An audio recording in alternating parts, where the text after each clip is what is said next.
কখনো কোনোদিন কারো পারমিশন ছাড়া মোবাইলের গ্যালারি চেক করবেন না। কখনো কারো পারমিশন ছাড়া তার ফেসবুকের মেসেঞ্জারে কে কার সাথে চ্যাটিং করেছে এটা করা যাবে না। কখনো কারো পারমিশন ছাড়া তার মেইলের ইনবক্স খুলে দেখা যাবে না। কখনো কারো পারমিশন ছাড়া কারো ব্যক্তিগত চিঠি পড়া যাবে না। দিস ইজ ইসলাম, এটাই ইসলাম। আমরা ইসলামে শুধু নামাজ আর রোজা আর জিকির আর এই দাড়ির মধ্যে সীমাবদ্ধ করেছি। প্রত্যেকের একটা প্রাইভেসি আছে না নাই? Everyone has privacy and no one should interfere in his privacy or in her privacy. প্রত্যেকের একটা প্রাইভেসি আছে না নাই? মানুষ ছোট হলেও তার একটা সম্মান আছে না নাই?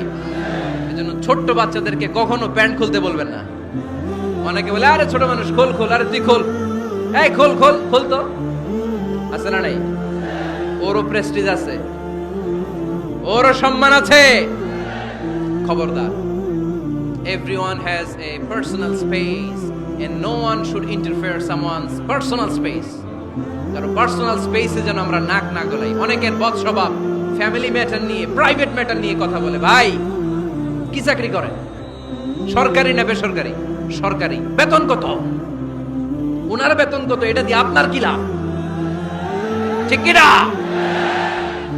মানুষ একটা দেখলি ভাই বয়স কত, ভাই বেতন কত, ফার্স্ট ইমপ্রেশনে, ফার্স্ট যখন আপনি কারোর সাথে দেখা করবেন বেতন কত, বয়স কত, এগুলো জিজ্ঞেস করা যাবে? কেউ যখন কারো ঘনিষ্ঠ হয়, বন্ধুতে রূপান্তরিত হয়, তখন এই কথাগুলো। কিন্তু শুরুতেই প্রাইভেট ম্যাটার নিয়ে, পার্সোনাল ম্যাটার নিয়ে খোঁচাখুচি করা যাবে